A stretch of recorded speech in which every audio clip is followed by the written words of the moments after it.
Всем здорово, народ! Сегодня у нас по-настоящему горячая тема, которая, я уверен, заставит сердца многих игроков на Сирусе биться чаще. Завтра, 20 февраля 2026 на сервере X3 произойдет событие, которое вы все так долго ждали. А именно запуск эпохальных плюс подземелий, ну или как ласково называют в народе, ключики. На самом деле такие вот нововведения действительно вносят изменения в PvE контент, особенно в рамках подземелий, которые, как по мне, на Личе невероятно душные и скучные. Опять же, по сравнению с актуалом, потому что разрыв в механиках слишком большой. Но, когда сейчас нам покажут ключи, если это будет все не багнуто, это все будет хорошо работать, действительно вариативность добавится, разнообразие тоже, соответственно, подскочит вверх, и это в теории действительно может быть интересным. Поэтому приготовьтесь, народ, потому что сейчас мы разберем с вами абсолютно все, что нужно знать о ключах на Сирусе, чтобы быть во всеоружии уже завтра. Ну и по сути весь данный видос будет актуален либо до первого обновления, либо до нового сезона, который будет связан с эпохальными плюс подземельями. В общем, всем приятного просмотра. Погнали смотреть видос. Для тех, кто, возможно, вообще не знаком с концепцией ключей, давайте сделаем небольшой экскурс в историю. Эпохальное плюс подземелье — это вот система, которая пришла к нам из более поздних версий World of Warcraft. По-моему, в Легионе она впервые появилась, и сейчас, соответственно, была адаптирована командой Sirus. Они, кстати, не первые, кто это сделал, сами об этом пишут, для клиента 3.3.5. По сути, ключи — это вот значительно усложненный режим прохождения подземелий на 5 игроков базовый, которые все привыкли называть РЛК или РБК. Концепция заключается в том, что у вас теперь появляется ключик, который вы можете вставить в самом начале подземелья, тем самым усилив его, приобретя дополнительные трудности и преграды во время прохождения. Об этом подробнее чуть позже поговорим. Так что забудьте о легких прогулках, и здесь потребуется максимальная слаженность группы, знание тактик, хорошая экипировка, ну и, естественно, умение быстро адаптироваться к меняющимся условиям. Потому что это не просто банальное увеличение здоровья и урона мобам и боссам, хотя, кстати, это тоже будет, но не только. Это уже совершенно иной, более широкий подход к PvE-контенту. Итак, с чего же начать, соответственно? Чтобы окунуться в мир эпохальных подземелий, вам сначала нужно получить свой первый ключ. Для этого вашей группе необходимо будет пройти любое из доступных подземелий в режиме эпохальный 0. То есть самый базовый, начальный, эпохальный уровень для любого из подземелий. Это своего рода такой входной билет в систему. И вот после успешного завершения такого подземелья вы получаете свой первый Mythic Keystone. Это будет ключ, предмет, который и является вашим пропуском в мир постоянно усложняющихся испытаний. И вот этот ключ, который вы получаете в качестве лута после прохождения базового эпохального подземелья, будет привязан уже к конкретному подземелью, другому, может быть такому же, но к конкретному. И к определенному уровню сложности. Обычно первый ключ, который выпадает, это ключ плюс 2. То есть уровень сложности 2. И вот потом, прилетев или прибежав вот в это конкретное подземелье, на которое вам выпал ключ, вставив его в специальный объект в самом начале подземки, вы активируете режим, допустим, эпохальный плюс 2 или эпохальный плюс 4, смотря какой у вас ключ, соответственно. И начнется прохождение как раз-таки того самого усиленного подземелья с дополнительными аффиксами, то есть усложнениями, на которые рассчитан ваш ключ. Самое интересное в ключах — это их динамичность и постоянное усложнение. Чем выше уровень ключа, тем выше уровень подземелья, и тем сильнее становятся существа, ну то есть трэш, и боссы в подземельях. Но не только они. На определенных уровнях сложности добавляются так называемые аффиксы.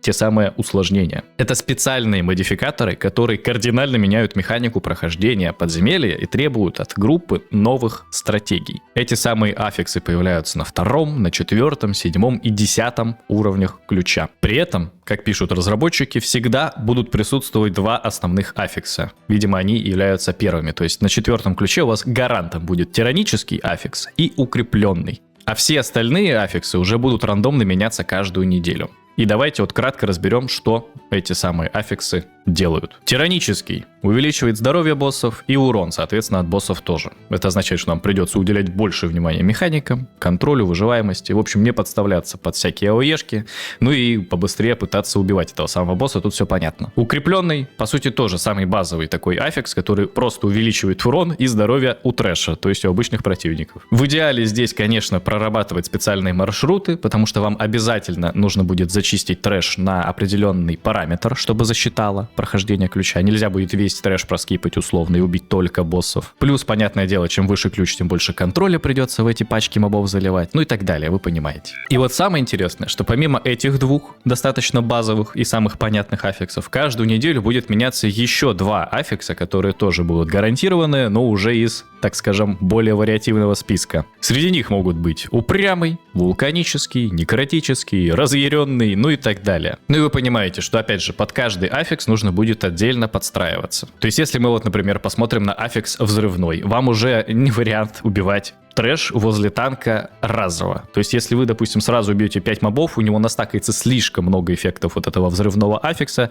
и он может тупо помереть, потому что урон будет в процентах от максимального запаса здоровья. Либо этот аффикс можно будет диспелить, надо будет посмотреть, но если диспелить нельзя, тогда танку точно GG's, и вам придется либо растягивать урон и поэтапно убивать мобов, либо их разводить и только потом. Ну, в общем, вы понимаете, тактики прям сильно меняются. Для кастеров, например, неприятным аффиксом будет вулканический, потому что постоянно заставят их двигаться. А иначе получат урон в 20% прям по лицу, и еще и вверх подлетят, тоже не смогут кастовать условно в это время, пока там вниз падают. Короче, эти самые аффиксы и делают каждое прохождение уникальным, и заставляют игроков постоянно адаптироваться, и даже одно и то же подземелье может восприниматься уже по-разному. И вот успешное прохождение подземелья в таймер вознаграждается ключом более высокого уровня, что, соответственно, открывает вам путь к еще более сложным испытаниям, большему количеству аффиксов на подземелье, ну и, естественно, к лучшим наградам. А в противном случае, если вы в это время не укладываетесь, то, по-моему, подземелье все равно даст вам награду в конце, ну то есть именно там 2 шмотки из конечного лута вы получите на команду. Но по факту подземелье будет считаться не пройденным именно данного левела, то есть награду в недельном сундуке вы получите не за это подземелье, а за прошлое, которое вы именно успешно прошли. Так еще и ваш ключ, по-моему, сломается, потеряет несколько левелов своей мощи и вас откинет как бы назад на прохождение более слабых уровней подземок соответственно. Теперь давайте поговорим о самом приятном для многих, о наградах. Значит, система ключей на сервисе предлагает несколько источников получения ценной экипировки. Во-первых, понятное дело, это добыча в конце подземелья. Количество предметов в сундуке будет зависеть от того, насколько хорошо вы справились. По умолчанию группа получает 2 вещи, но если вы опередили таймер хотя бы на 20%, то сможете получить 1 дополнительную вещь на вашу команду. Важно отметить, что здесь добыча является персональной. О май гад. Без этого было бы невероятно плохо на самом-то деле. То есть изначально вы указываете там в менюшке персонажа, для какой специализации хотите получать экипировку. И предметы будут падать именно для нее. При этом добыча будет персональной. То есть если вам все-таки выпала шмотка, то вы ее и забираете. Никто не сможет у вас ее украсть вообще в принципе. Скорее всего, вы сможете ее передать другому игроку, который был участником вашей группы. Ну, по крайней мере, на актуале так было сделано. Но изначально она падает лично вам в инвентарь. Это значительно упрощает процесс одевания и избавляет от конкуренции внутри группы, что приятно. Кстати, насколько мне сообщил гений инсайдерской информации, минута благодарности ему, изначально и левел награды был меньше. И за 15-й ключ, за прохождение 15-го подземелья, давали 232-й гир. Но теперь, если мы опять же посмотрим на пост от разработчиков, падает за 15-й ключ уже 239-й уровень экипировки. А в недельном сундуке, опять же за закрытие 14 и 15 ключей, вам уже будет дропаться шмотка 245-го итем левела, что вкусно. И как раз таки еженедельный сундук является вторым источником получения экипировки в рамках ключей. Опять же, для тех, кто не знает, раз в неделю вам будет доступна награда из специального сундука, уровень которого зависит от максимально пройденного ключа за неделю. И вот если вы, например, закрыли подземелье 6 уровня, то в сундуке будет падать предмет 6 плюс 2, то есть 8 уровня. Если вы прошли 10-й ключ, то получите награду с недельного сундука, как за 12-й. И это на самом-то деле действительно мощный такой стимул для прохождения максимально высоких ключей каждую неделю, но опять же, награда там рандомная, и, насколько я знаю, механики выбора конкретных шмоток пока что нет. Отдельно стоит проговорить, что помимо экипировки, каждый игрок будет получать очки рейтинга за прохождение подземелий. И вот эти очки будут напрямую зависеть от успехов, соответственно, в текущем сезоне. Насколько быстро и насколько высокий уровень ключа вы сможете пройти. Также это все будет встроено в ладдер, где каждый сможет отследить прогресс, и это все будет доступно на сайте. Опять же, насколько пишут разработчики, будет история успешных забегов, можно будет посмотреть свои достижения, а рейтинг будет виден другим игрокам при наведении на вашего персонажа. Но это как аддон на официалки на актуале Рио, который считает вам. Ну, то есть система подгоняет ПВЕшную крутость вашего бытия в числовой формат. То есть насколько много вы крутых, ну, именно больших, да, уровней подземелий закрыли, насколько быстро все это сделало, конвертируется в чиселку, и чиселка просто показывает, мощный вы тип или не очень. То есть, опять же, дополнительный стимул помериться своей дубиной тем, кому это важно. Ну, в общем, прикольно, да, без ладера обычно все это дело скучнее как-то выглядит. В рамках первого сезона ключей, соответственно, будут доступны следующие подземелья. Это вам всем знакомые инсты, но вот теперь они опять же заиграют новыми красками и потребуют совершенно иного подхода. Список перед вами. Разработчики также отмечают, что первый сезон ключей во многом можно назвать тестовым, оно и понятно. Первый все-таки запуск. Это не значит, что он будет неполноценным. Скорее всего, возможность для команды собрать максимум обратной связи от игроков, доработать систему и так далее. Ну, в общем, посмотрим. Главное, чтобы сильно не лагало. Это единственное, что, по сути, народу нужно. Тем не менее, сезон продлится ориентировочно до конца текущего PvP-шного сезона, и по его итогам будут вручены достижения и награды. Топ-10 игроков каждого класса получат звание «Эпохальный» и специальное средство передвижения. Вот такой вот крабстер. Так что будем посмотреть. В принципе, опять же говорю, единственный фактор для удовлетворительной оценки и ощущения от геймплея — это чтобы не было каких-то крашей, серьезных лагов и багов, связанных с новыми аффиксами и так далее. Ну и также давайте отдельно пройдемся по блоку важных моментов и таких самых частых вопросов соответственно.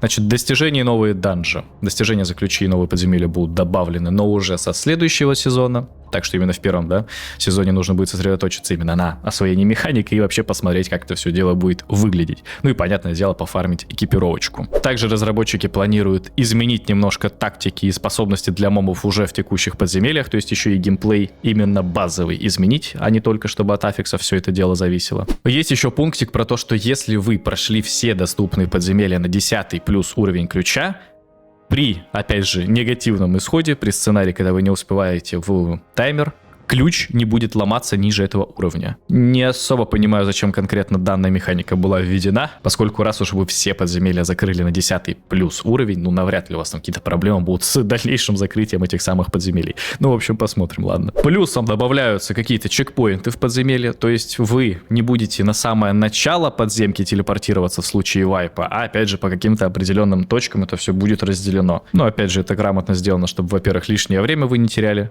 на беготню, облегчит процесс освоения подземки, позволит не начинать все с самого начала. Да. При провале, когда таймер истек, в подземках появится специальный NPC, который позволит вам починиться и снять изнеможение. То есть, по сути, это вам дополнительная возможность для того, чтобы завершить подземелье. Да, понятное дело, вы не получите новый уровень ключа, но награду, как я понимаю, все-таки забрать можно будет. Вот эти две базовые шмотки на команду, которые персонально кому-то из игроков выпадут. И также в будущем планируется разработчиками введение специальных свитков, которые позволят накладывать различные бафы для участников группы. Я так понимаю, это про повышение интеллекта а-ля от магов, потом повышение там универсальности или всех статов а-ля как от друидов и так далее. В принципе, почему бы и нет, допустим.